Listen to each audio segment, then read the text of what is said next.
Mesdames, Mesdemoiselles et Messieurs, bonjour et bienvenue à ce journal de la mi-journée, un journal qui sera co-présenté avec Dienne Balakambombo qui est avec nous sur ces plateaux. Bonjour Dienne. Bonjour Eric Kabamba. Dienne, quelles sont les actualités phares qui dominent cet après-midi? Au sommaire de cet après-midi, la RDC tout proche de l'espace s'est incliné finalement Sommaire. face à l'Angleterre hier et quitte le mondial 2026 en sixième de finale et le part emportant longtemps Télépet et le parade de Lionel Passi n'ont pas suffi pour sauver ses coéquipiers face à l'un des favoris du tournoi. Score final 2 buts à 1 en faveur de la RDC. Les temps forts de combat héroïque des Léopards face à l'Angleterre à suivre dans un instant. Une défaite victorieuse, les Léopards ont quitté la compétition sous un coup d'hommage venu de tout le pays. Dans la rue comme sur les réseaux sociaux, les Congolais disent être fiers de leur sélection qui a porté haut les couleurs nationales. Vous les entendez dans ce journal, voilà tout pour les titres. Et puis, en invité dans ce journal, nous allons recevoir Joseph Oscar Mbalkaïch pour la lecture des ordonnances. Bonjour Oscar. Bonjour Diane. Je vous reviens.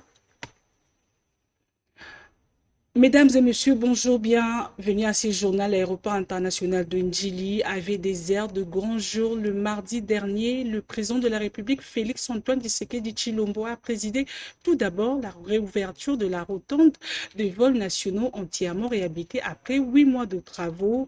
Il a par la suite réceptionné un nouvel avion Boeing 787 destiné à renforcer la flotte d'Air Congo.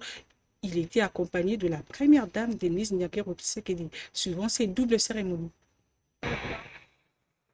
Un avion long courrier aux couleurs de la compagnie nationale Air Congo. C'est une image qu'on n'a jamais vue depuis les années Air Zaïre. Le président de la République, Félix-Antoine Tshisekedi Tshilombo, accompagné de la distinguée première dame, a personnellement assisté à la réception du premier Boeing 787-800 sur les tarmacs de l'aéroport international de Ndjili.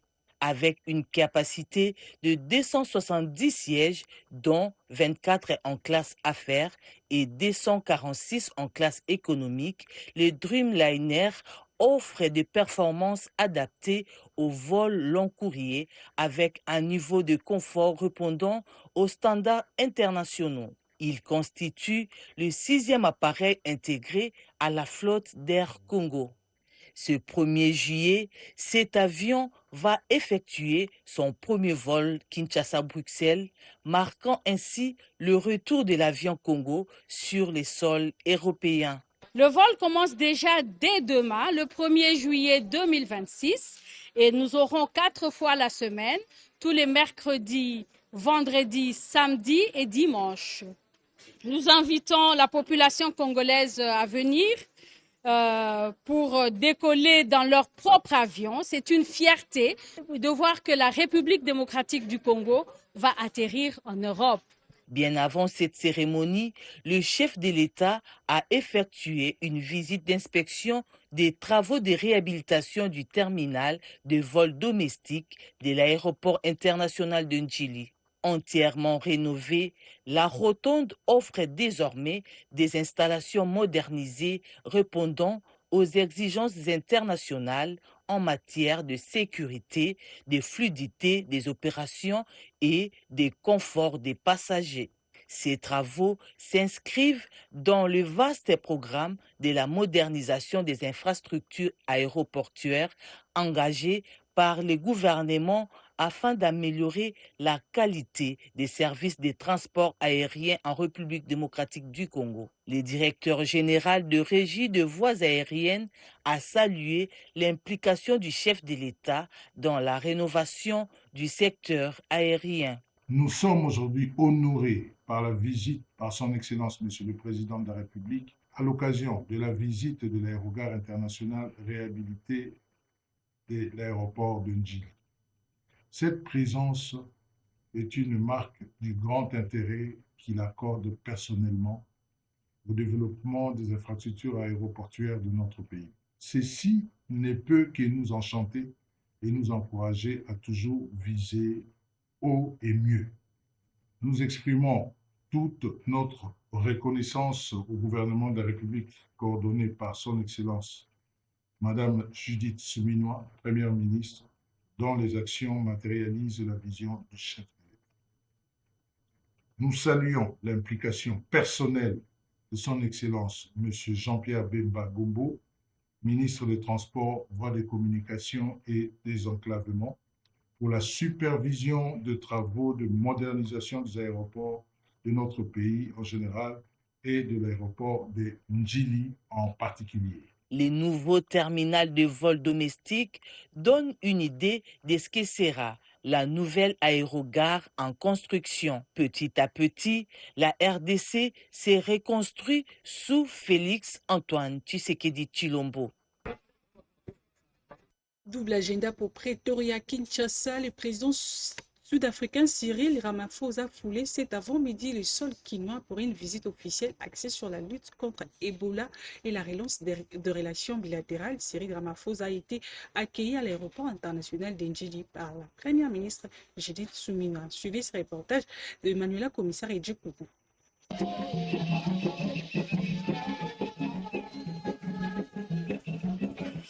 Face à Ebola, la solidarité africaine se met en marche.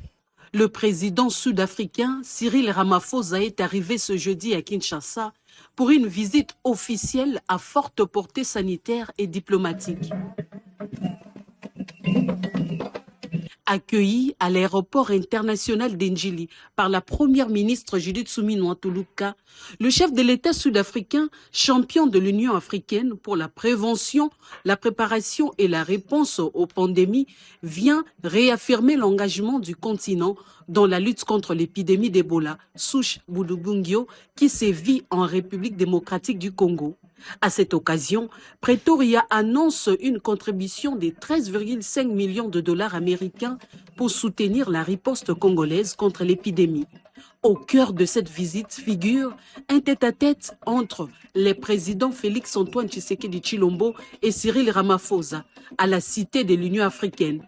Les deux dirigeants examineront le renforcement de la coopération sanitaire, mais aussi les relations bilatérales entre leurs pays. Le président sud-africain se rendra ensuite à l'Institut national de recherche biomédicale INRB, au cœur de la surveillance épidémiologique et de la recherche scientifique en RDC.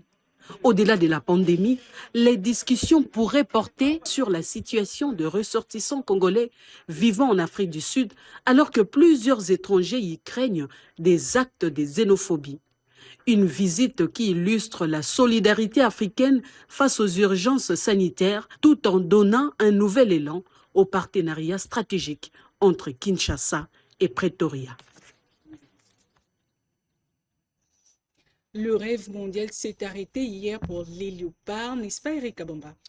Effectivement, Diène Balaka, l'RDC tout proche de l'exploit, s'est finalement incliné face à l'Angleterre hier et a quitté les mondiales en 16e de finale. Les Léopards ont pourtant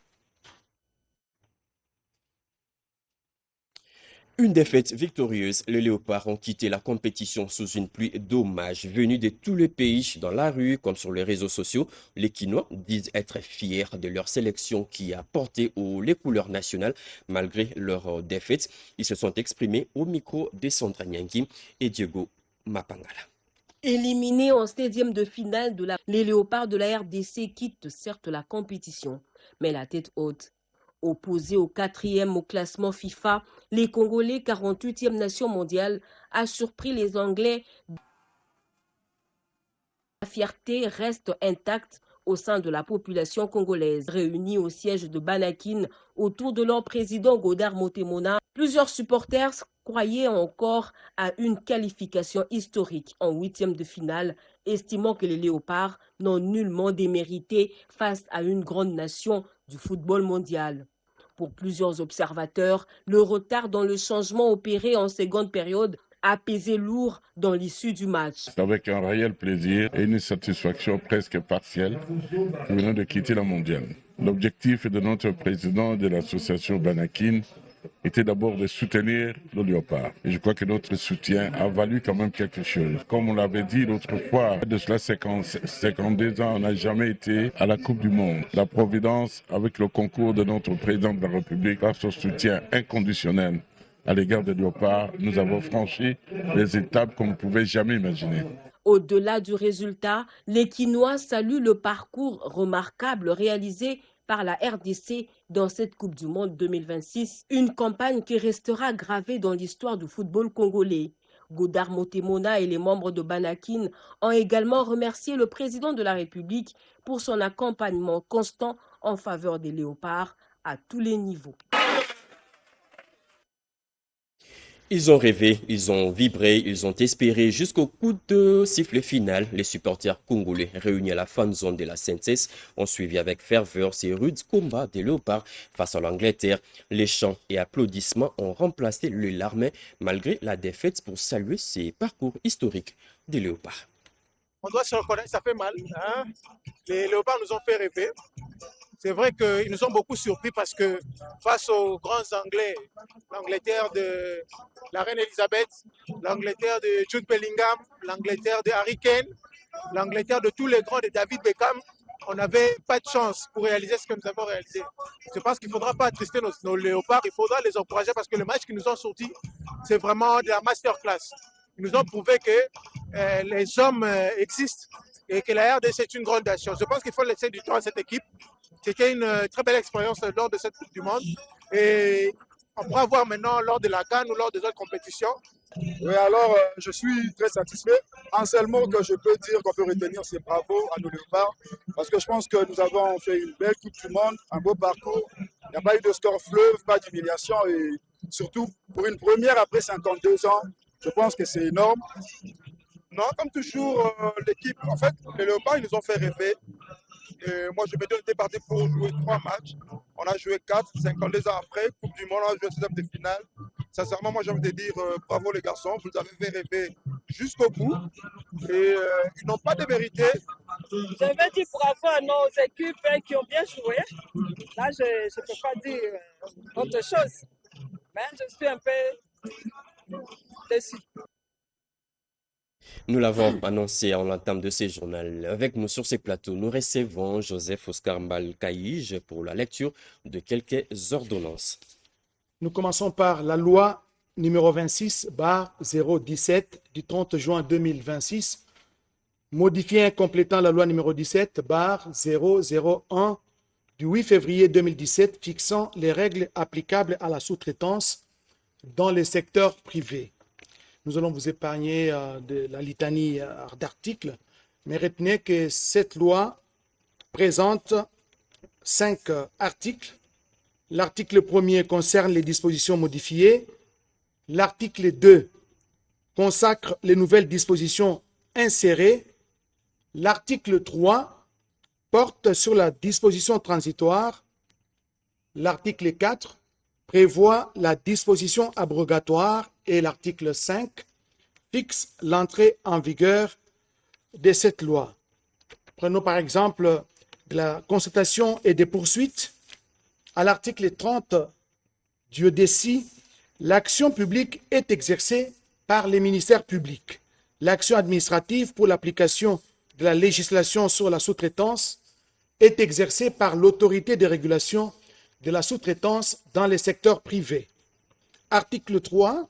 Toutes les autorisations d'exercer les activités de sous-traitance dans les secteurs privés délivrées antérieurement à l'entrée en vigueur de la présente loi restent valides jusqu'à leur échéance respective et sont abrogées toutes les dispositions antérieures contraires à la présente loi. Article 5.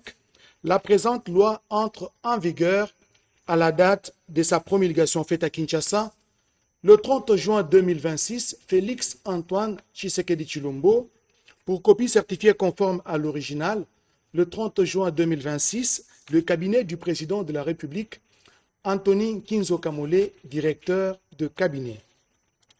Loi numéro 26/018 du 30 juin 2026 sur les contenus locaux en République démocratique du Congo.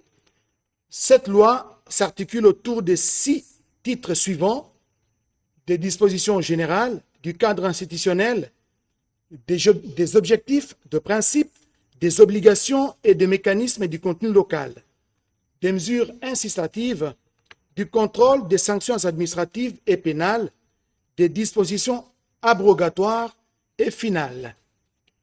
Plusieurs articles également dans cette loi. Je vous en épargne la lecture, mais prenons par exemple l'article 37.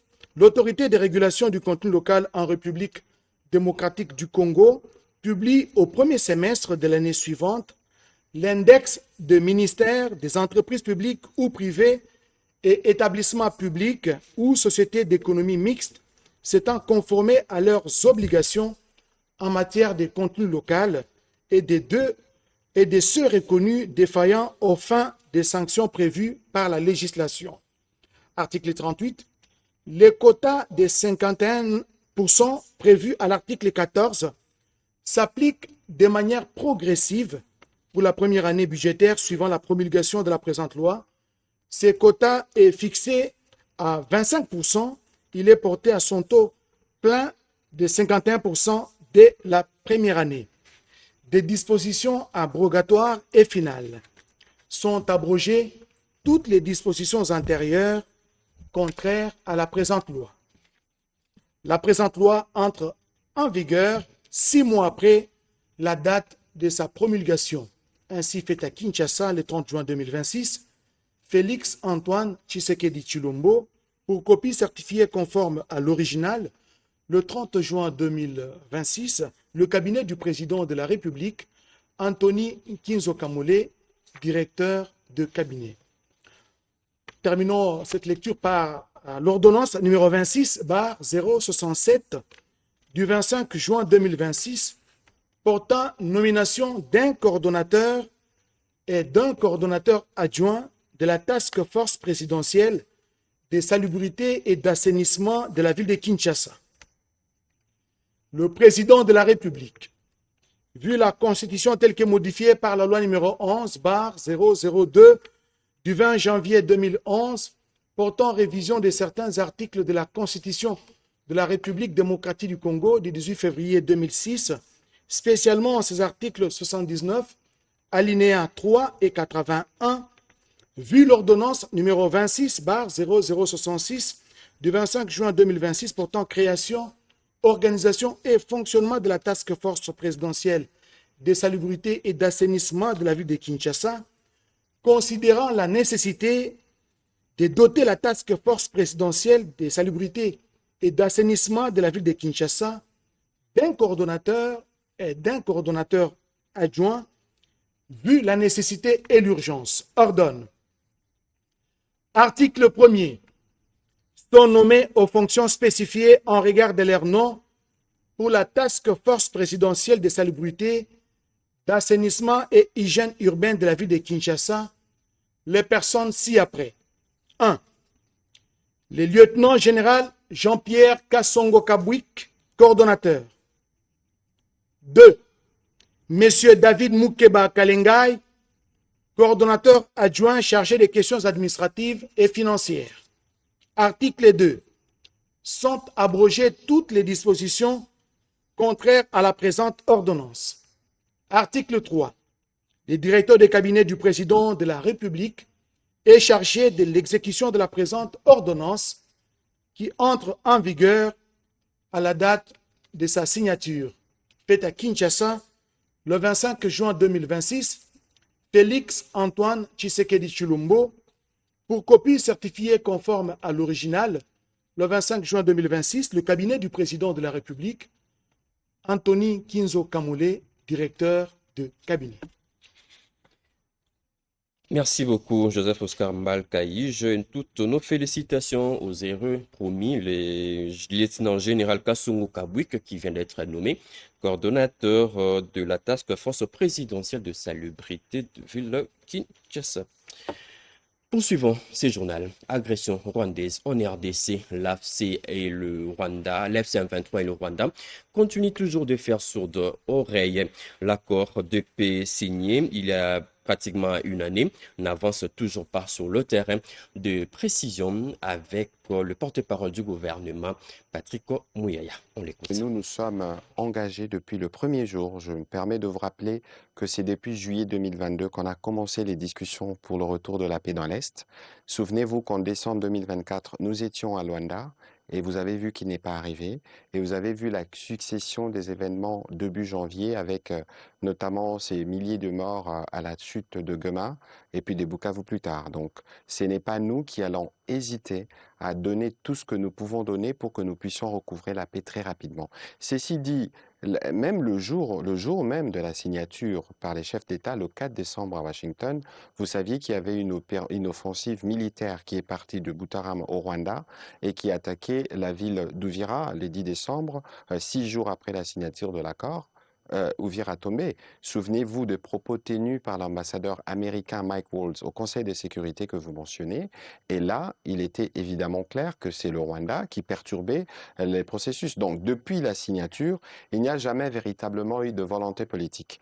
Pour Des vous deux dire, côtés, selon les Américains. je vais en arriver parce que ce qui est bien, c'est que nous avons un médiateur au milieu.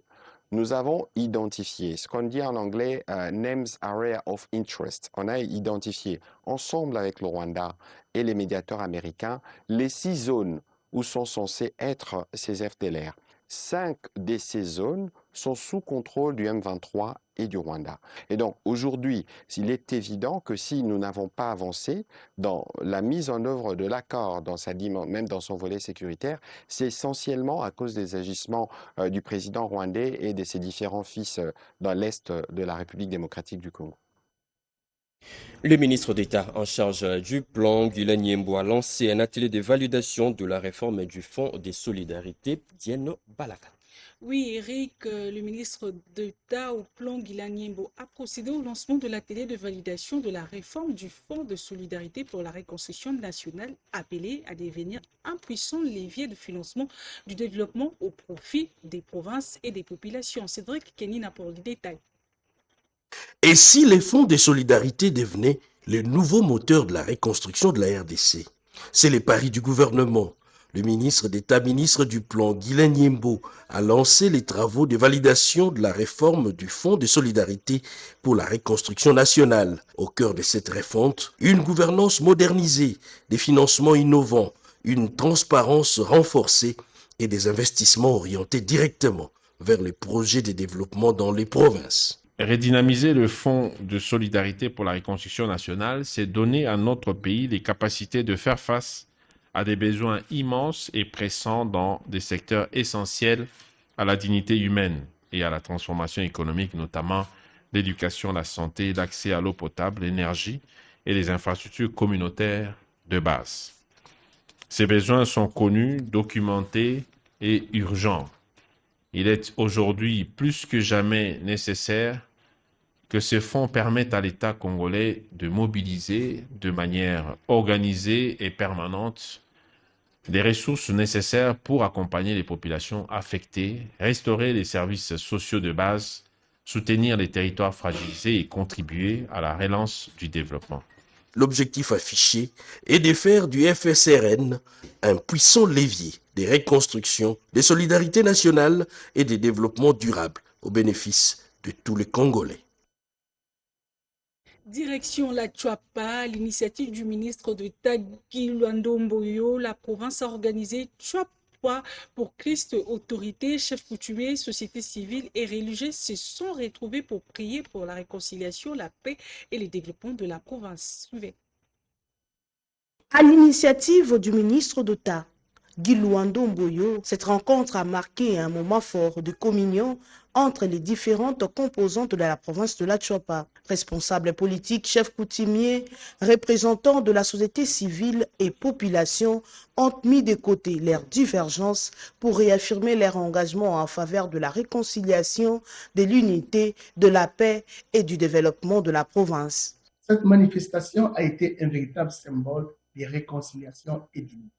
Les acteurs politiques, les chefs coutumiers ainsi que les représentants de la société ont mis de côté leurs divergences, enterré la hache de guerre et réaffirmé leur engagement en faveur de l'unité, de la paix et du développement de la province de la Tchouapa. La rencontre a également été ponctuée par de moments de louange, d'adoration et de prières. Des hommes de Dieu ainsi que des chantres venus de Kinshasa ont imploré les bénédictions divines de la Tchouapa, priant pour la paix, la stabilité, le développement et un avenir prospère pour toute la province. À travers cette initiative, Guy Luando Mboyo entend promouvoir la cohésion sociale et renforcer le lien entre les filles et fils de la Tchouapa en faisant de la foi un levier de réconciliation et de développement. Tchouapa pour Christ s'impose ainsi comme un message d'espérance, d'unité et de vivre ensemble pour l'ensemble de la province. Le numérique n'est plus une option, mais une obligation. C'est les messages forts de la journée scientifique tenue à l'Institut supérieur technique Songboy, une journée qui a mobilisé enseignants, chercheurs et étudiants face aux mutations qui bousculent plusieurs secteurs. Eric Kabama pour les commentaires. L'Institut supérieur des techniques de santé a placé la recherche scientifique au cœur de sa réflexion. À l'occasion de la journée scientifique, enseignants, chercheurs et étudiants se sont réunis pour échanger autour des innovations capables d'accompagner le développement de la RDC. Les travaux ont été officiellement ouverts par le secrétaire général académique et de la recherche, Edidio Bebalogi Mukandila. Dans son allocution, il a rappelé que la recherche scientifique constitue un moteur essentiel de la modernisation de la société. La cérémonie s'est déroulée en présence du président du conseil d'administration, le révérend Rangouang Luba Kanyembo. 8 communications scientifiques réparties en 2 panels ont rythmé la journée. Les intervenants ont abordé plusieurs thématiques d'actualité, notamment l'intelligence artificielle appliquée à l'enseignement, le marketing digital, la transformation numérique des établissements d'enseignement supérieur. Après chaque panel, des échanges nourris entre experts et participants ont permis d'approfondir les réflexions et de partager les expériences. Aujourd'hui, la nouvelle technologie touche tous les secteurs, d'autant plus qu'aujourd'hui, la technologie a évolué et est en train de remplacer petit à petit le manuel. Et c'est comme ça que l'ISTS a porté ce choix pour qu'on arrive un peu à éclairer l'opinion par rapport à cette nouvelle technologie dans les différents secteurs. Par exemple, quand vous allez dans les secteurs de la santé, on a besoin aussi de cette transformation numérique. Cette journée scientifique confirme la volonté de l'ISTS de renforcer la culture de la recherche, de promouvoir l'innovation et de consolider l'excellence académique. Le président de l'Assemblée provinciale du Haut-Touélé, Justin Zamba, a salué les efforts du président de la République dans la lutte contre les rebelles ADF dans le territoire de Ouacha. Il a également exprimé sa gratitude pour l'assistance humanitaire apportée aux populations déplacées par les violences. Regardons. Après présentation du bilan parlementaire de la dite session par le rapporteur adjoint, l'honorable Jacques Sangbané Kingbo, avec un taux de réalisation du calendrier estimé à 68,4%, cette session aura été un franc succès au regard des matières y traitées. Dans son discours de clôture, le président de l'Assemblée provinciale du Haut-Tuélé, l'honorable Justin Zambandezou, a abordé la quasi-totalité des aspects touchant à la vie de la province, notamment politique, économique, sociale, infrastructurelle et surtout sécuritaire, en saluant particulièrement l'aide humanitaire apportée aux déplacés par le gouvernement central. L'occasion pour moi de remercier infiniment le chef de l'État, Félix Antoine Tshisekedi, ainsi que l'ensemble de son gouvernement dirigé par Son Excellence Madame la Première ministre, pour cet acte humaniste de haute portée. Honorables membres du bureau, honorables députés et chers collègues, maintenant que nous allons à vacances parlementaires, cette période consiste pour nous un moment idéal de renouer avec nos bases afin de leur rendre compte de l'essentiel de nos activités réalisées au cours de cette session. Il ne me reste plus qu'à vous souhaiter bonnes vacances parlementaires. Chers compatriotes, je ne saurais terminer cette adresse sans souhaiter à chacune et chacun d'entre vous une heureuse fête de l'indépendance de notre pays. Précisons que cette clôture de la session s'est déroulée en présence du vice-gouverneur Christophe Daramatata, les membres du gouvernement provincial, les membres du comité provincial de sécurité et la notabilité locale. La séance est levée. Ambiance de satisfaction à l'Assemblée provinciale de Lomami. Les élus ont bouclé la session de mars 2026 après avoir examiné plusieurs matières d'intérêt pour la province. D'autres détails dans ce reportage. L'Assemblée provinciale de Lomami a officiellement clôturé sa session ordinaire de mars à travers une cérémonie solennelle. La séance a été présidée par le président de l'Assemblée provinciale, l'honorable Patrick Kilolongoy, qui a prononcé le discours officiel de clôture ce lundi 29 juin 2026. Rendant les hommages les plus déférents au président de la République Félix-Antoine Tshisekedi Tshilombo, le speaker de l'Ouganda libéral a salué son leadership et son engagement pour le développement du pays. Je demande aux élus qui vont se déployer dans nos circonscriptions respectives d'apporter ces messages. Poursuivant son allocution, Maître Patrick Kilolo a salué le sens élevé du devoir et les sacrifices consentis par les députés provinciaux durant cette session avant de présenter le bilan des principales matières examinées ainsi que les grandes questions de la province. Avant de déclarer close la session, le président de l'hémicycle provincial a invité les députés provinciaux à mettre à profit les vacances parlementaires pour regagner leur circonscription électorale et demeurer à l'écoute des préoccupations de leur population. La cérémonie a réuni les honorables députés provinciaux, le ministre provincial de l'Intérieur et gouverneur ad intérim, les membres du gouvernement provincial, les conseils provinciaux de sécurité, la société civile ainsi que plusieurs autres couches de la population. Réunis à Kinshasa lors de la deuxième assemblée extraordinaire, les filles et fils de Bafouassende réaffirment leur engagement en faveur de l'unité, de la solidarité et du développement intégral de leur territoire. La chicotte, symbole de discipline, de respect, de l'attachement aux valeurs ancestrales et de l'obéissance aux règles qui régissent la vie communautaire. C'est autour de cette tradition que la communauté des Bafouassende s'est réunie à Kinshasa à l'occasion de sa deuxième assemblée extraordinaire. Un moment de rappel des fondements qui unissent ce peuple de la province de la Chopo, mais aussi une occasion de réfléchir aux moyens d'accélérer le développement intégral de leur territoire. À travers cette rencontre, les fils et filles des Bafouassende veulent transformer l'unité et la solidarité en action concrète. Cette vision est portée par la dynamique pour le développement intégral de Bafouassende, Didi Bafon sigle. Son président, Michel Lamazani Agagna, reconduit pour un nouveau mandat après son premier exercice 2024-2025, s'engage à poursuivre cette dynamique avec le soutien des notables de la Grande Orientale et des Bafouassende.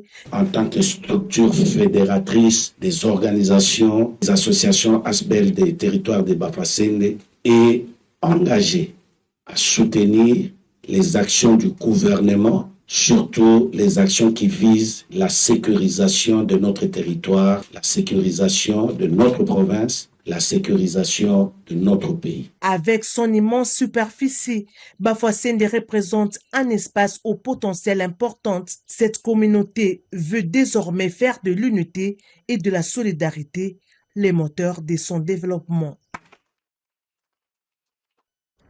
En mémoire des martyrs de l'indépendance et en hommage aux ancêtres, l'Union des chefs traditionnels africains de la RDC a organisé une marche patriotique, une manière de se rappeler de l'histoire du pays dans ses origines.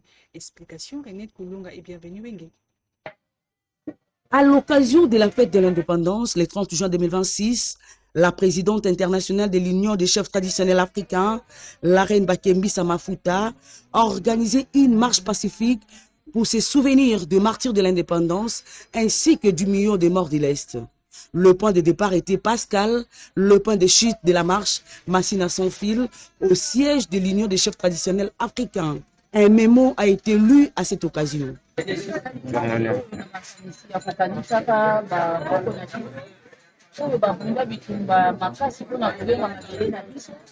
Cette marche est patriotique. Nous nous souvenons des martyrs de l'indépendance, de nos ancêtres qui se sont battus pour le pouvoir coutumier afin de marquer l'histoire de la RDC dans ses origines.